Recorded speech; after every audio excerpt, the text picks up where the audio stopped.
comenzamos la grabación y vamos a compartir pantalla. Me confirman, por favor, que se puede ver la página web. Como verán, hemos ya asignado la práctica de esta semana, que directamente estaríamos hablando de la experiencia práctica que hemos tenido el día viernes, ¿no? Entonces tenemos hasta el próximo viernes, como habíamos quedado ya, para que puedan subir un informito.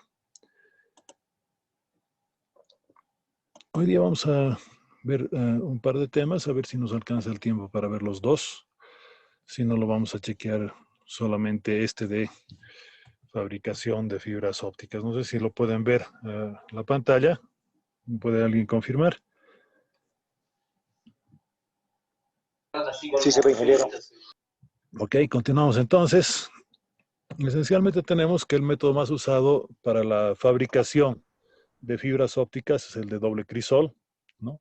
Es decir, vamos a trabajar con dos crisoles concéntricos con los materiales del núcleo y la envoltura, en el cual vamos a trabajarlo con una especie de preforma de estructura de fibra, ¿no? Que corresponde a la fibra que conocemos, pero lo vamos a alargar hasta el diámetro que deseamos, es decir, prácticamente el grosor de un cabello, ¿no?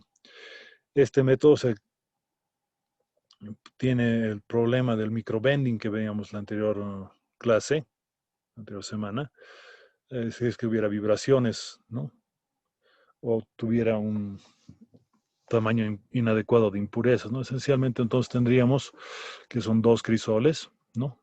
Donde va a contener en uno el material del núcleo y en otro el material de la envoltura o cladding, ¿no?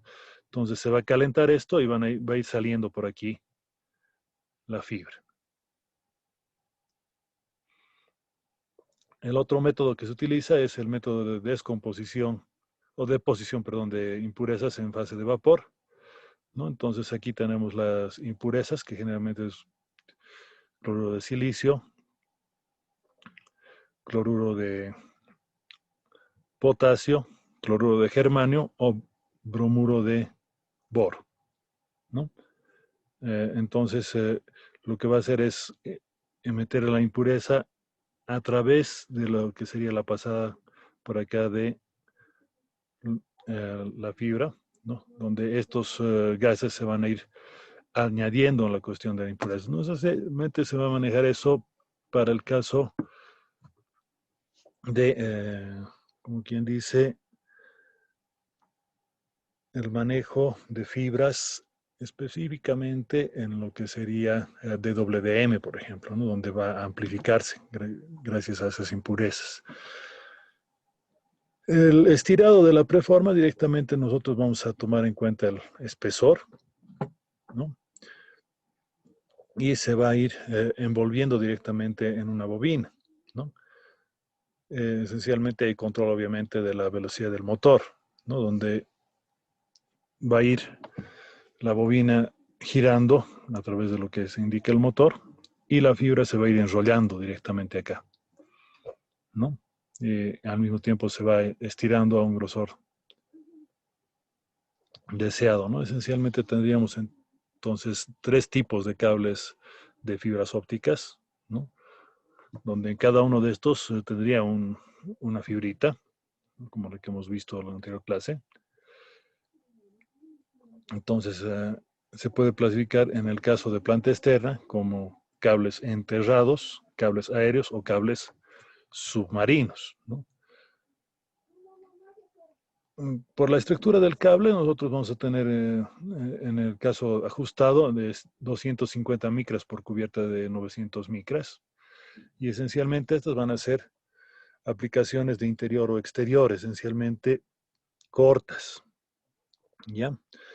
Las cables de construcción holgada, ¿no? Vamos a tener directamente que se van a colocar en tubitos y pueden tener o no relleno de gel, ¿no? Generalmente las últimas fibras se les coloca un pequeño relleno de gel para cuidar lo que sería la fibra, no solamente de la parte mecánica, sino también de lo que serían los problemas de calor, etcétera, ¿no?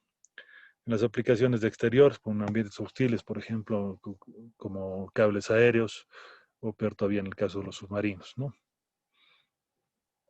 Entonces, ¿dónde se va a tener directamente el recubrimiento de la parte de gel? Es justamente aquí, ¿no?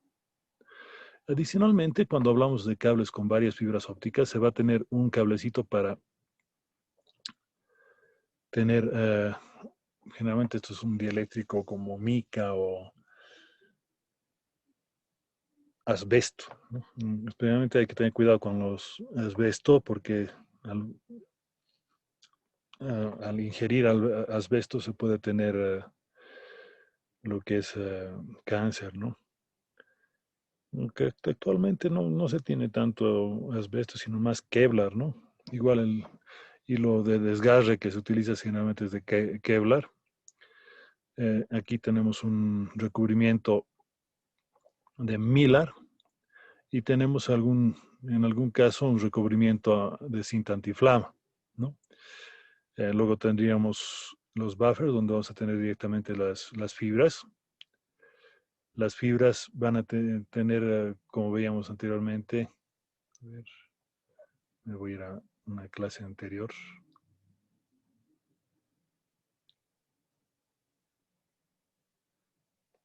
Que me acuerdo que teníamos por acá, bueno.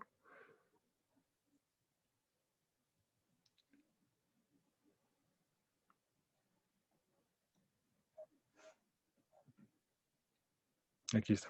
A ver. Entonces tendríamos, esta es la parte de la fibra como tal, ¿no? Pero en esta parte, entre el jacket y el buffer, nosotros tendríamos directamente lo que sería la parte de, en este caso, que ya con multifibra.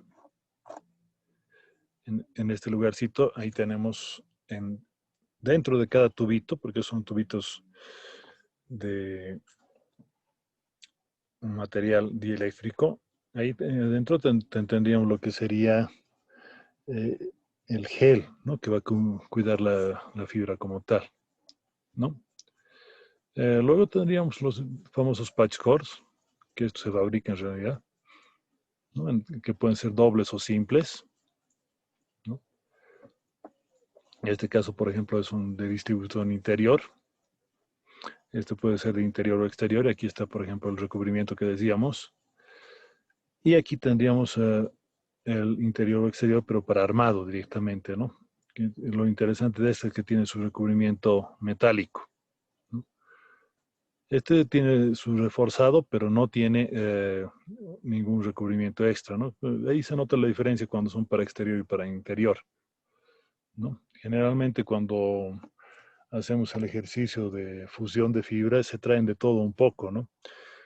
Por ejemplo, los amarillitos estaríamos hablando que estarían de este estilo, ¿no? Seguramente alguno de ustedes debe tener en casa fibra y se van a fijar con sus cablecitos amarillitos, ¿no?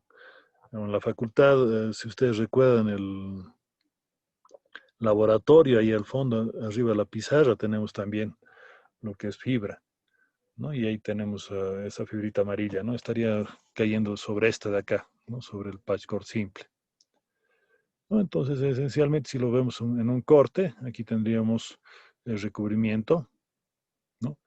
La parte de protección, ¿no? La tapita blindada, donde van a estar cada una de las fibritas, ¿no? Aquí tenemos las distintas fibras. Tenemos un cablecito de protección para lo que es el estiramiento. Y todo esto es aproximadamente 16 milímetros, ¿no? Un 1,5, un poquito más de centímetro, ¿no? Hay otra opción que tenemos acá, en lo que es, por ejemplo, con cinta de armado que diferenciamos del anterior. Y tenemos lo que es los conductores, ¿no? Tanto de fibra como de relleno, ¿no? Entonces aquí tenemos esas características, ¿no?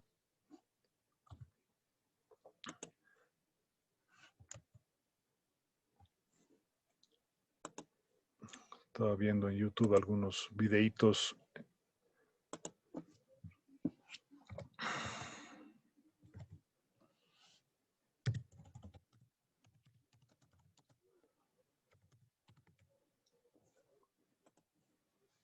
de fabricación de la fibra óptica. El sonido, ¿no? Y aquí tendremos, por ejemplo, lo que les decía hace un rato de el material, ¿no? El material que va a ir yendo directamente a lo que sería la maquinita que va a ser, ¿no? Este es haciendo el testeo, ¿no? Entonces son como tubitos, ¿no? Por ejemplo, esta parte de acá estaría directamente para lo que es el recubrimiento. Esto está en YouTube, pero está extraído directamente de lo que es, así se hace de Discovery Channel, por si acaso alguien quiere entrar al canal, ¿no? Aquí está entonces calentando, por ejemplo, y luego viene la parte del estirado, ¿no? Entonces va estirando directamente.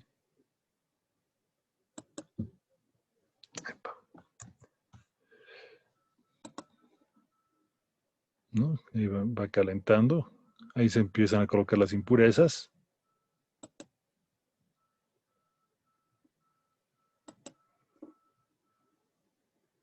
Esa es la parte del núcleo, por ejemplo, ¿no? Ahí está el doble crisol que decíamos hace un rato, ¿no? La parte externa y la parte interna. Entonces, por ahí va a empezar a chorrear la fibra. Está el proceso de calentado. Y aquí está empezando a chorrear, ¿no?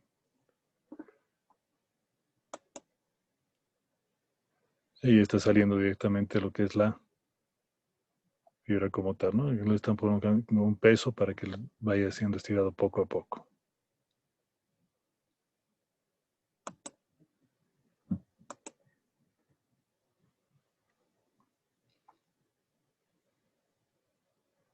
Y ahí está la parte de enrollado que decíamos en un momento, donde se va a hacer la pretensa de la preforma. Esto todavía no es fibra que sale al público, todavía falta colocarle el recubrimiento. Ingeniero, ¿Sí? disculpe, sí, no se está viendo nada en la pantalla. Ah, no No sé digas. si está mostrando. No. Pero hace un rato me han dicho que se veía.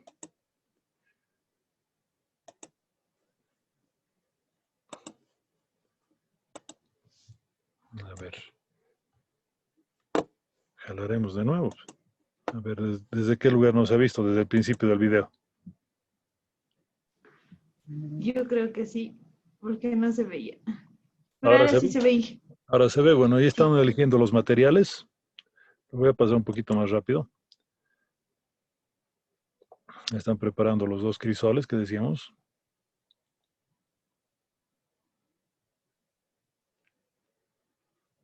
Ok. Entonces se lo está tensando.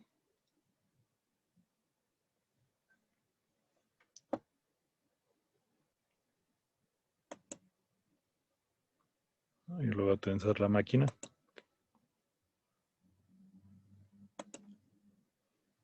Y va a empezar a colocar las impurezas por gas.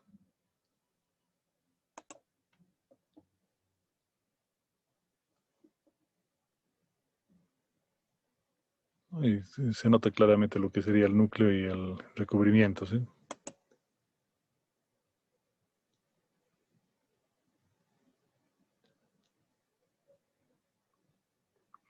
Y aquí el método doble crisol que decíamos, ¿no? Introducimos la parte del núcleo y la parte de la envoltura o cladding, ¿no?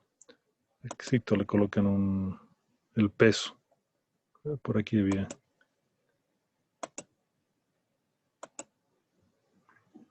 Estoy saltando porque obviamente ustedes lo pueden chequear esto en YouTube completo, ¿no? Si gustan. Entonces ahí está empezando a estirarse, le ponen ahí el pesito, ¿no? Y de ahí directamente se va a ir a empezar a estirar, ¿no? Ustedes ven lo que está empezando a alargarse, ¿no?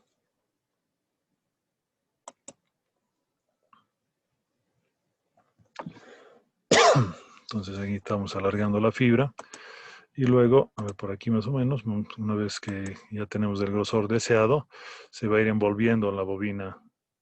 Esto, como les decía hace un momento, todavía no es la fibra comercial, ¿no? Ahí falta colocarle el recubrimiento como una especie de pinturita, que se hace directamente por acá, ¿no? Para tener la fibrita que utilizamos. Bueno, aquí ya le han colocado conectores más, ¿no?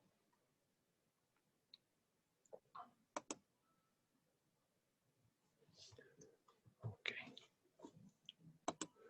Entonces, espero que ahora sí se haya visto.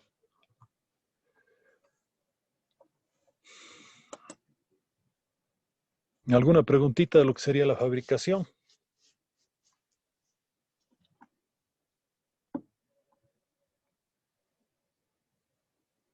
Bueno, al que calla otorga, entonces decimos que sí se ha entendido, ¿no? Entonces, a ver, nosotros tenemos dos tipos de dispositivos en lo que es comunicaciones ópticas, ¿no? Lo que es el transmisor y lo que es el receptor. A ver.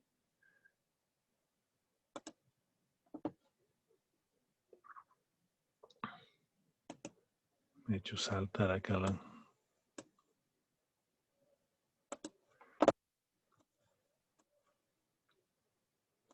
Ya, entonces, entre lo que sería el transmisor y el receptor, nosotros nos vamos a abocar a lo que sería directamente la generación fotónica, que sería la parte del transmisor, ¿no? La generación fotónica, esencialmente, vamos a utilizar el principio de recombinación de portadores, donde al pasar en un semiconductor de una posición N a una posición P, va a liberar energía en forma de fotón, es decir, en forma de luz, ¿no? Obviamente no cualquier tipo de material va a generar fotones. Debe existir portadores eléctricos libres en la banda de conducción de estos materiales, ¿no? Esencialmente, entonces, nosotros vamos a tener las bandas de energía en los metales, en los semiconductores y en los aislantes, ¿no? Entonces tenemos el semiconductor tipo N, el semiconductor tipo P, y las impurezas nos van a permitir el transporte de una banda a otra. En ese sentido, aquí estos tendrían huecos, por ejemplo, y aquí es eso de electrones, ¿no? Entonces los electrones pasarían a llenar los huecos. Y al hacer esto, pasar de un semiconductor a otro, va a generar directamente lo que sería un electrón, ¿no? Entonces, vamos a necesitar en la práctica dos semiconductores. Uno del tipo P, que va a tener un exceso de huecos, y un semiconductor tipo N, que va a tener un exceso de electrones, ¿no? Entonces, cuando nosotros lo polarizamos, directamente los electrones van a llenar directamente la parte de los huecos y así va a generarse lo que sería la luz, ¿no? Vamos a hablar de un término que se llama eficiencia cuántica, que es la capacidad de producir o absorber fotones a partir de la recombinación de estos portadores que decíamos en un momento, ¿no? Entonces, puede ser energía cuántica interna, energía cuántica externa o energía cuántica total. En ese sentido, vamos a decir que la energía cuántica interna va a ser el número de fotones generados respecto al número de portadores eléctricos recombinados.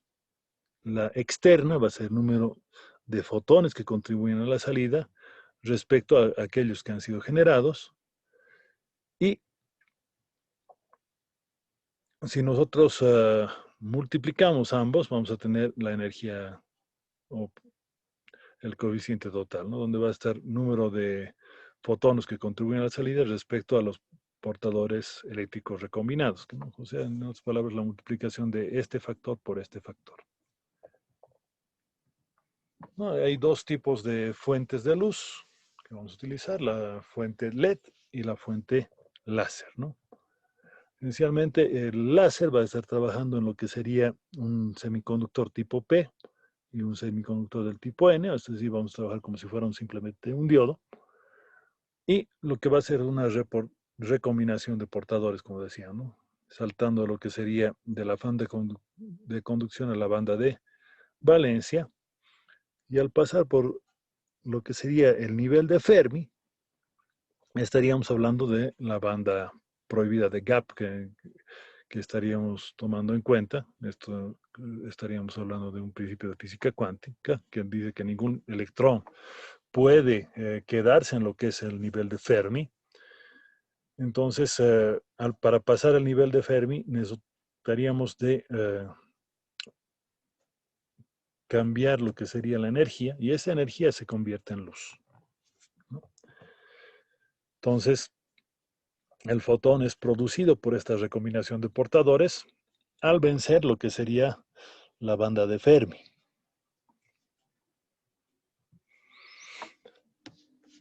Si nosotros nos vamos un poquito a lo que serían los números, la energía fotónica va a estar dada por la constante de Planck, multiplicada por la frecuencia, ¿no? Como la frecuencia por la longitud de onda es la velocidad de la luz, nosotros podemos decir que la energía fotónica radiada va a ser la constante de Planck multiplicada por la velocidad de la luz sobre lo que sería la longitud de onda, ¿no? Finalmente la longitud de onda la vamos a chequear en este nivel A en micrómetros. Y tomando en cuenta lo que sería la constante de Planck, va a ser 1.24 sobre la energía fotónica radiada. Recordamos que la energía fotónica radiada, por lo que decíamos antes acá, va a estar tomando en cuenta lo que sería la banda de conducción y la banda de valencia esencialmente, ¿no? Entonces, decíamos que el coeficiente estaba dado por el número de fotones que contribuyen a la salida respecto al número de fotones eléctricos recombinados en lo que era la generación total, ¿no? Esencialmente entonces, si nosotros reemplazamos en la ecuación anterior, vamos a tener que sería n por el valor intrínseco, por la constante de Planck, por la velocidad de la luz, sobre la energía radiada por la longitud de onda. El espectro de generación de LED, entonces, esencialmente va a estar respecto a lo que le llamaríamos una temperatura lumínica o una temperatura fotónica, si ustedes gustan, ¿no? Donde la diferencia entre la energía de la capa radiante sobre la energía de valencia es la energía que va a producir cada fotón. Entonces, esencialmente la característica básica va a ser que tiene mayor ancho de pulso, es decir, que va a estar más distribuido. La generación fotónica va a ser incoherente en fase y frecuencia, es decir, que los fotones no van a tener la misma frecuencia ni la misma fase. Por lo tanto, todo eso nos va a generar un menor alcance. Pero lo bueno es que no necesita medidas de seguridad industrial y es útil en enlaces de baja velocidad, ¿no? Por su bajo costo esencialmente. Y lo malo es que es sensible a cambios bruscos de temperatura, ¿no? Ahí podemos ver, por ejemplo, en unos cuantos grados cómo va a comportarse un LED respecto a lo que es la temperatura, ¿no? Como pueden observar aquí en el gráfico, a mayor temperatura vamos a tener una relación más incoherente en lo que se refiere a lo que sería la relación de la longitud de onda con lo que sería la fase, ¿no? Esencialmente, de manera física, vamos a tener una heteroestructura doble, lo que sería la parte directamente de lo que sería el contacto de calor, que lo llaman ahí, en la metalización del contacto, el substrato, las guías de luz que se va a utilizar y la reacción activa. Esto obviamente de un tamaño micrométrico, ¿no? ¿Qué diferencia con lo que sería el diodo láser? El láser utiliza una realimentación fotónica con misma fase y frecuencia, es decir, ahí hablamos de una emisión de fotones coherentes, ¿no? Entonces, ¿qué sería la coherencia? Es exactamente la misma fase y la misma frecuencia, ¿no? Tienen una capacidad de modulación grande y un ancho de banda también bastante grande sin degenerar lo que sería la potencia. Como fotodetectores se los suele utilizar los diodos de avalancha y actualmente son los más utilizados, ¿no? Entonces aquí tendríamos directamente la generación láser por espejo, ¿no? Que esencialmente vamos a tener que la acción del láser va a trabajar con lo que es absorción fotónica, es decir, vamos a tener una realimentación de luz, si podemos llamarlo así, ¿no? De tal manera que aquí, por ejemplo, sale y repite, y directamente aquí va a ir disparado los demás fotones. Aquí se recombinan directamente, ¿no? con lo que decíamos, con el mismo principio que había en los LEDs.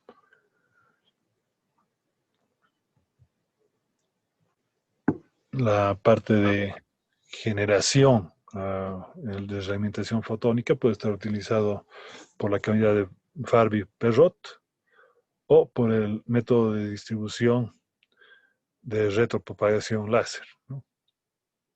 Generalmente el primero es el más utilizado. Un poquito le explicamos cómo es ese método.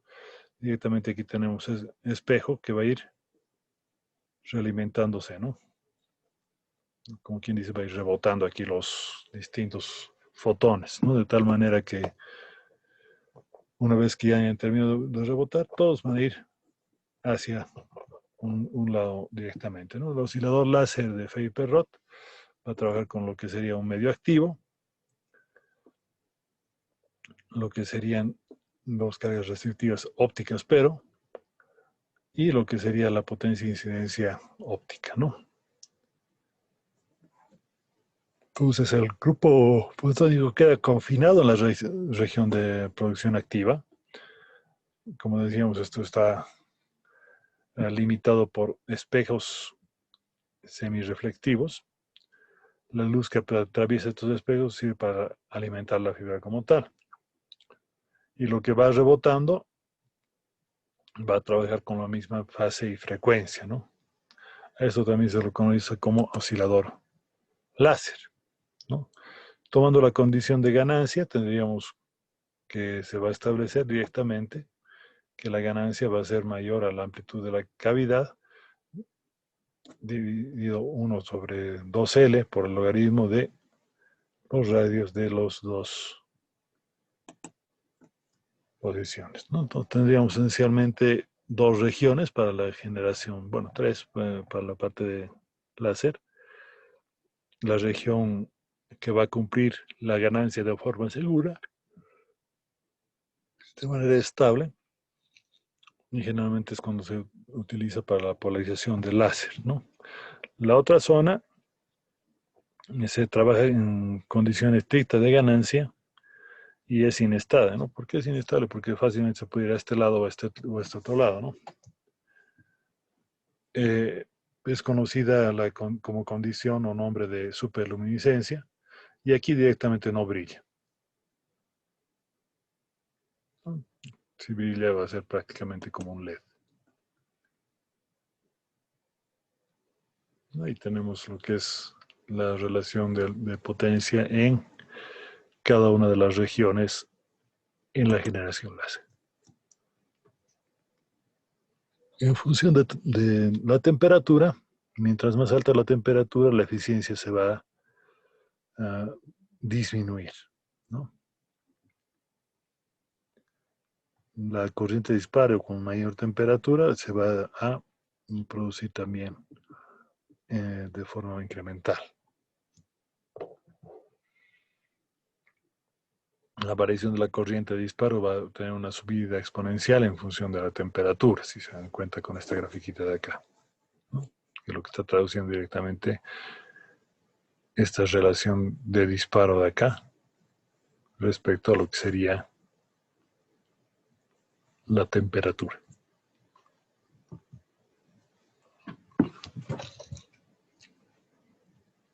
Adicionalmente, lo que vamos a tener de problema es que cuando nosotros elevamos la temperatura, también va a variar la longitud de onda, ¿no? Entonces, eso es especialmente perjudicial en lo que serían los sistemas de WDM. Los sistemas de WDM esencialmente van a realizar lo que es la canalización por longitud de onda. Por lo tanto, una variación en la longitud de onda está haciendo variar también lo que sería el canal, ¿no?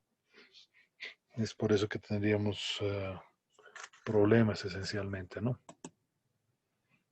Como pueden ver aquí en la temperatura, estamos haciendo una variación de prácticamente 100 grados, de 80 respecto al primero. ¿Y cómo va a variar? Desde una longitud de onda de 1,56 micrómetros hasta 1,57 o más por la temperatura, ¿no? La estructura, directamente estaríamos hablando del substrato, ¿no? Aquí tenemos la hendidura. En lo que se refiere a la modulación láser, se puede alimentar en amplitud o fase o frecuencia. Es decir, que podemos utilizar para modular cualquiera de las tres en lo que se refiere a parámetros.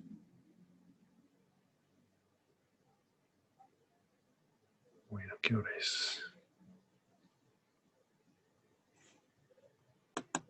No sé si quieren chequear detectores más o lo dejamos para la siguiente.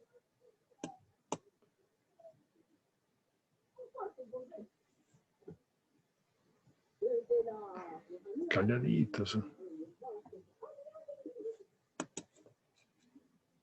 Bueno, continuaremos entonces.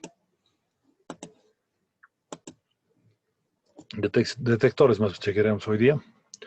Entonces, la detección es justamente lo que sería el proceso inverso, ¿no? Lo que vamos a hacer es recibir lo que sería la energía fotónica y lo vamos a convertir en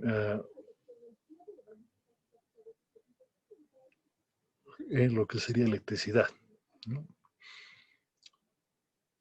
La zona activa que va a producir esto es conocida como zona de vaciamiento o de incidencia fotónica. Esencialmente vamos a trabajar con lo que es polarización inversa y vamos a utilizar en la polarización inversa un pequeño déficit, ¿no? Y este déficit se compensa con una absorción de cualquier fotón. Cuando hay una absorción de fotón, esto, entre comillas, se une y permite que haya el paso de corriente, ¿no? En condiciones normales, entonces, los portadores están atraídos en el borne y si directamente en la zona de vaciamiento incide algún fotón, entonces este es absorbido por los semiconductores. Esta absorción convierte fotones en portadores eléctricos. Si hay bastantes portadores eléctricos, se va a variar la diferencia de potencial entre extremos del semiconductor. Entonces, de esta manera se produce un proceso inverso a la producción fotónica que decíamos en un momento, ¿no? Entonces existen esencialmente dos tipos, el diodo PIN y el diodo de avalancha. La eficiencia es menor a 1 para el diodo PIN y puede ser mayor a 1 para el diodo de avalancha.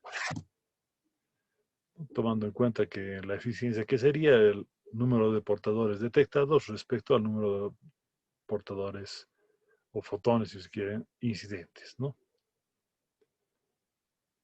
La medida de esta eficiencia es conocida como R y estaría dado entre la corriente de salida de un fotodetector sobre la potencia óptima incidente del mismo fotodetector, ¿no? Si nosotros reemplazamos los datos que hemos visto anteriormente, tendríamos que sería eta por la longitud de onda dividido entre lo que sería 1,24.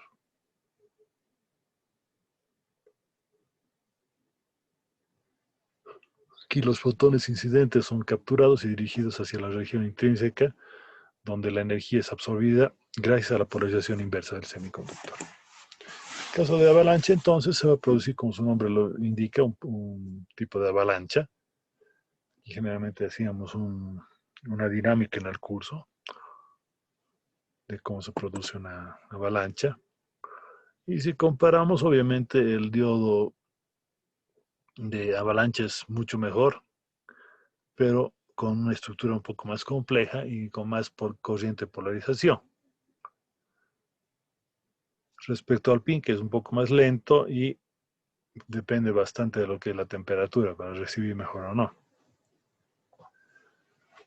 Esencialmente, entonces, ¿qué ruido tendríamos que tomar en cuenta? El ruido cuántico de disparo, el ruido de corriente de acuerdo a la oscuridad, porque no sabemos que no hay oscuridad total, y el ruido externo por la estructura. La instalación de esta estructura directamente podría estar tomada en cuenta por los equipos vacíos, ¿no? Entonces, si hablamos de un ruido en fotodiodos, una relación entre señal a ruido estaría dada por lo que sería corriente de ruido y directamente tendríamos la corriente